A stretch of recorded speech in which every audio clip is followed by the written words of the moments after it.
In this episode, you will discover how narcissists use sex to manipulate you and why it feels so intoxicating. Welcome to Heartbreak to Wholeness, the podcast helping you heal from the mindfuck of narcissistic relationships and move towards the secure, peaceful woman you want to become. I am your host, Brie Walta, relationship clarity coach and EFT certified practitioner. Let's dive in. Okay, so let's get into the topic. I love a good metaphor, and this is the perfect way to sort of paint the picture of what sex with a manipulative, narcissistic person feels like.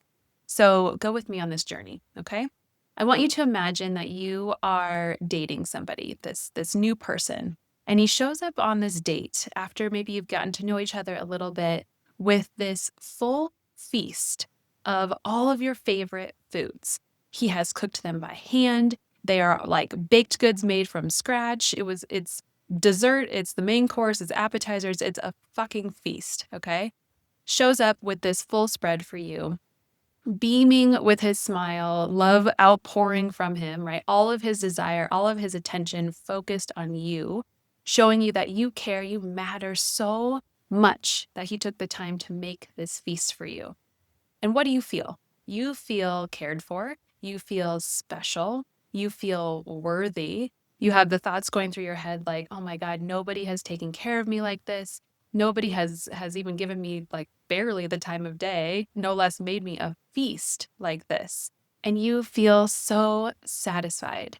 You feel in awe of this human and how can this person even exist and why haven't you met them sooner? You have thoughts of like, he's my soulmate. This was so meant to be. We fit together like a puzzle, and just are flooded with all of this dopamine and flooded with this oxytocin because the feast you guys are enjoying together. You're in this super gooey state of eating together and feeling very lovey-dovey around each other.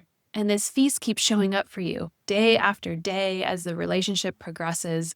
And again, you just feel so special. You're like, how do I deserve this? How did I find this man? He's giving so freely. He's giving his time. He's giving his energy, his love. I've never felt so loved in my life. And then after some time that you have been together, the feasts turn into him cooking more of a simple meal for you. And these are still meals that show up every day, but it's more of like the chicken and rice and broccoli situation, which is not bad, but it's not the feast. So you start to wonder like, I wonder why the feast isn't showing up anymore. But chicken and rice and veg feels all right. Like this is still substance. We're still eating together. He's still taking the time to cook for me. Yes, it lacks a little bit of forethought and a little bit of that special time that I thought he was giving me. And it doesn't really make my taste buds explode, but like we're here and we're enjoying a meal together. And then more time goes by. And instead of cooking for you, he starts to occasionally just order in food. And this is not happening all of the time, so you're not really sure when food is coming, when it's not. And he's ordering in from places that you told him in the beginning of the relationship that you didn't like. So you really don't like Chinese food, and he's ordering Chinese food. And although this is irritating to you on one level, and you recognize that this is a little bit bizarre that he's not asking me what kind of food I want, you're eating it. You're still feeling grateful that he's thinking of you and that he's ordering in this food for you. Even though it could happen more often and feel more intentional and kind of be something that he cared about what you wanted, it's still happening occasionally. And then he starts not having dinner with you at all anymore, just coming home for dinner. And you end up waiting so long for him sometimes that you actually skip the meal yourself. And it gets to be 8 or 9 o'clock at night and you're like, oh, well, it's too late for dinner now. You just go to sleep kind of sad and frustrated and not knowing what went wrong. And maybe as you're trying to fall asleep, you have all of these thoughts trying to figure out, where did I go wrong? Did I say something that really kicked in his avoidant attachment? Is my anxious attachment coming through too much?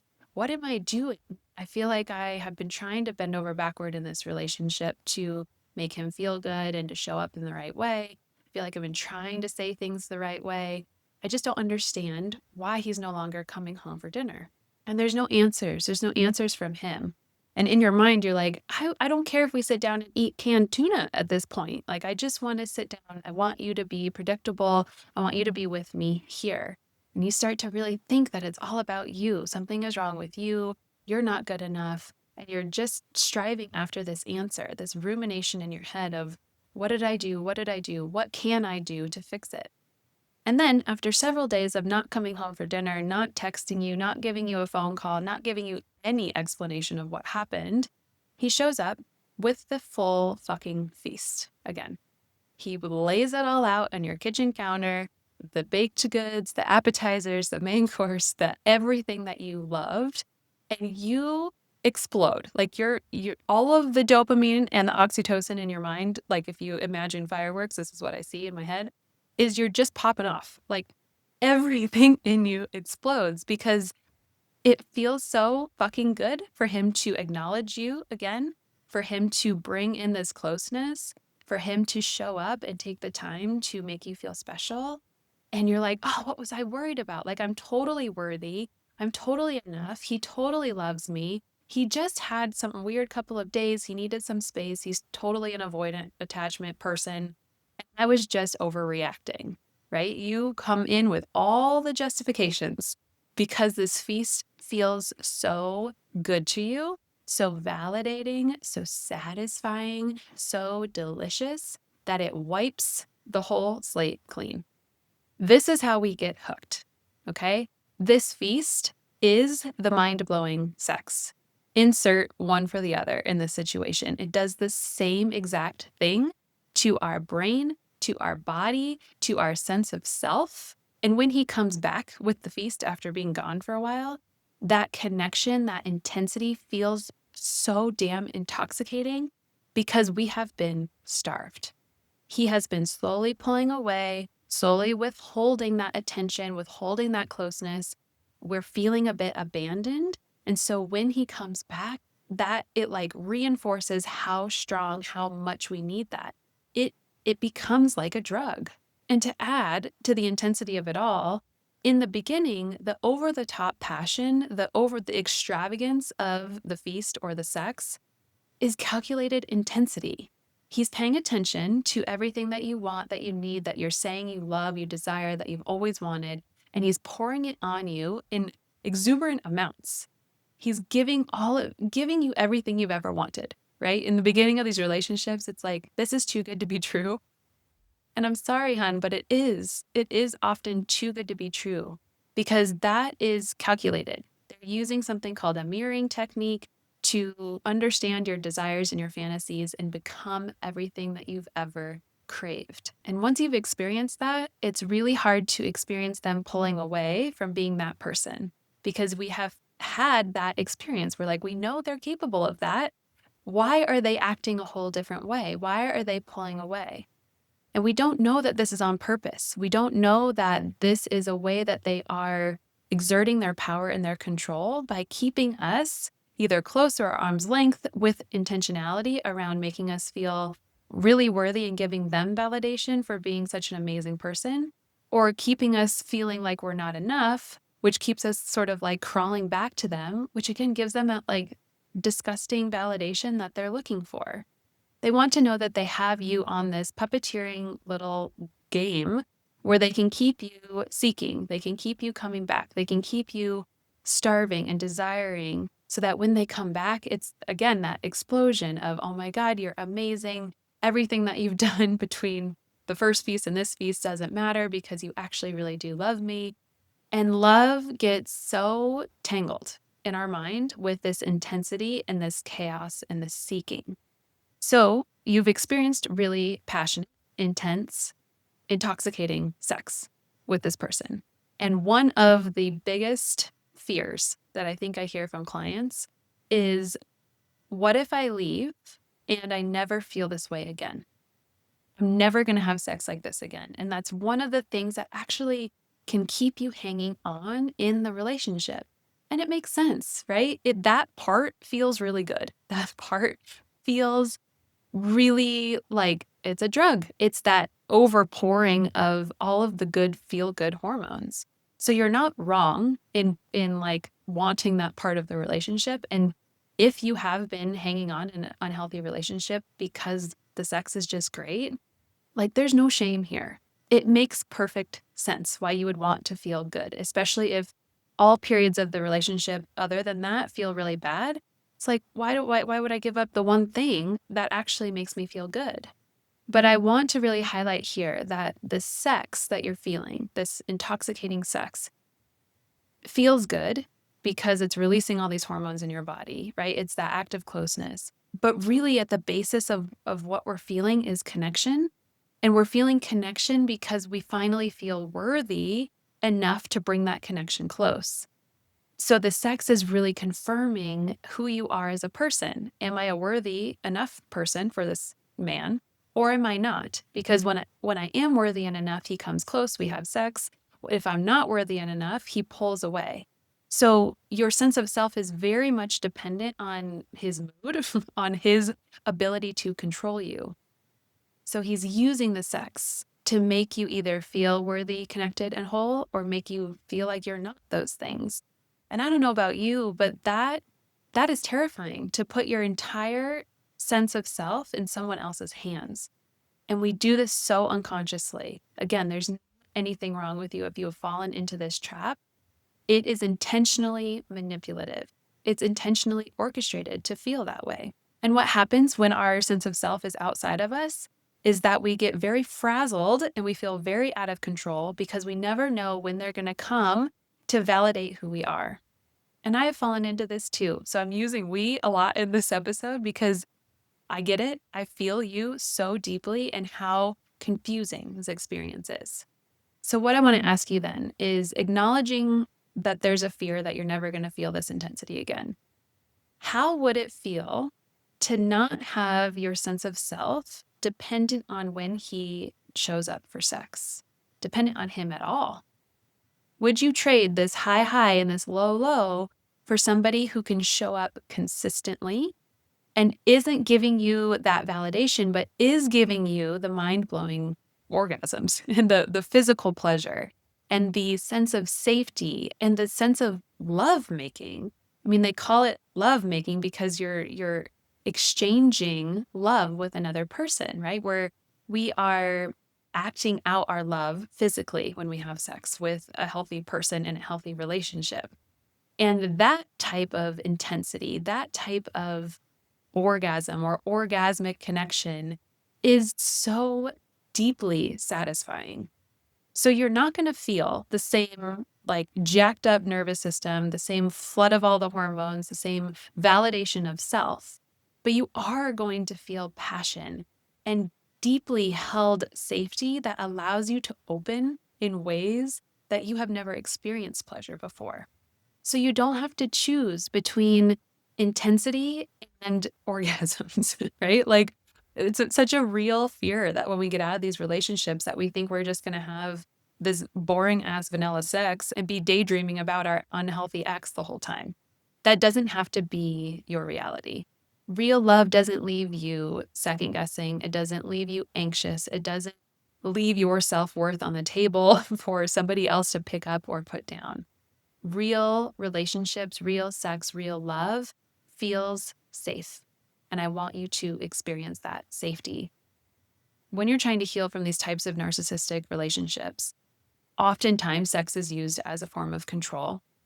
And that up and down, whether it's sex that's putting you on the up and down roller coaster or some other way that they're using control to exert their power over you, it leaves your nervous system really on edge, where we get used to having to be hypervigilant. We don't know what calm, what safety even feels like in our body anymore. So beginning to find nervous system regulation while you're doing the deeper work to really establish your sense of self and your self-esteem is vital if you don't want to get caught in this shit again with another person. We have to be able to fulfill that from the inside and not be looking for someone else or something else to validate that we're okay or that we're lovable. If we are looking for the outside thing, we're going to reach for the next relationship that's going to give us the same highs and lows that we're used to. It's going to fit like a puzzle piece right back into this nervous system dysregulation. So we have to do both things in tandem. Tend to the nervous system, teach your body what it feels like to be calm, to be safe, and creating that sense of self, really building that strength, that confidence from within. Those two things are such key pieces of how we heal from this type of manipulation in these narcissistic relationships. So let's just recap what we just learned in this episode so that you can refer back to it as you're trying to continue to make sense about these relationships. You know now why this most intoxicating sex of your life is not love. You understand now how your body and all of these chemical releases actually kept you hooked, even if part of your analytical mind knew better. And you know now that safe, connected, healthy sex can be mind-blowing. It can be something that you're looking forward to and not something that you are dreading. I understand the desire to really free yourself from these experiences once you've seen them in a relationship. Whether you're in the relationship right now or you're looking back on a relationship and you're like, oh my God, I was under so much control. And like realizing that for me was such a disgusting feeling. And I remember this so clearly with my therapist. I'm like, we got to dive into this shit because I don't want him having control over my mind anymore. And I did. I dove in head first to nervous system regulation, to building my sense of self, to figuring out what the hell I even liked anymore. I totally needed to rebuild my sense of self. And I had to work through all of the traumatic experiences that I had with this person. And I dove in because I was so motivated finally to get out from underneath the puppeteering. If you're there, if you've hit this rock bottom moment of like, enough is enough of being under some sort of manipulation by this person, whether you're in it or you have left the relationship already, I am here. And I do what I do because I have been where you are. And I understand exactly the feeling that you're feeling right now of how this is so disgusting and how do I heal from this? This feels way too big of a Mount Everest to climb. And I'm standing here at the bottom with flip-flops and I don't have any water. I don't know how I'm going to get to the top of that mountain. We need help. We need help when we're trying to find clarity around these things and heal from these types of relationships. It is complicated, it is nuanced, but it's possible. And what I want for you is to be able to go into your next relationship, even if it's 5 years from now, because you can't imagine being with a man at this moment. Even if it's 5 years from now, I want you to go into that relationship knowing who the hell you are, knowing what you stand for, having the confidence to walk away when the first red flag appears and not justifying it away for 5 years and not settling anymore. You get to experience healthy love. And I don't want you to look back in another 6 months or a year or 2 years and be like, oh, I should have done this work sooner. I lost so many years of my life with the next unhealthy person. I don't want that to be a regret of yours. So if you are in that place of really wanting to explore how to finally find the freedom, how to finally repattern all of the stuff in your body, there's an interest form in the show notes and there's no obligation. You fill it out. We have a free call and we chat more about where you are and how I can help because you deserve that. Okay, now let's see what message wants to come through for you from the deck. I'm starting to shuffle the oracle cards here. This is the way that we end these episodes and just asking what is the message that wants to come through today. It is elixir and it's a picture of a cauldron and an elixir. So I'm going to find this message in the book and I'll read to you what it says. Elixir is here because it is time. The medicine is within you. It flows through you like blood. The healing energy of self-love and goodness are here for you now as they have always been. Open yourself to embrace your woundedness. Elixir is the source of your power. Clean the dirt from your wound. Gently apply the salve you need, whether it be music, connecting with others, rest, or screaming at the sunset. Quit picking the scab. Allow the natural process of healing to occur with the power of your intention. Patience and care are required now.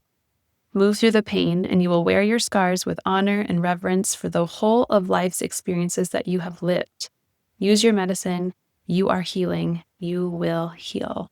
Oh, I love this one. This one doesn't come out as much. Some of these cards come out more than others.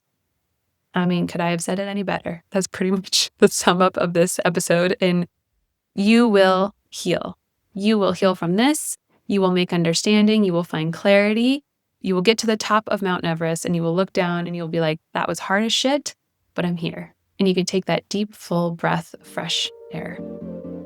As always, I see you. You are not alone, and I will see you in the next episode.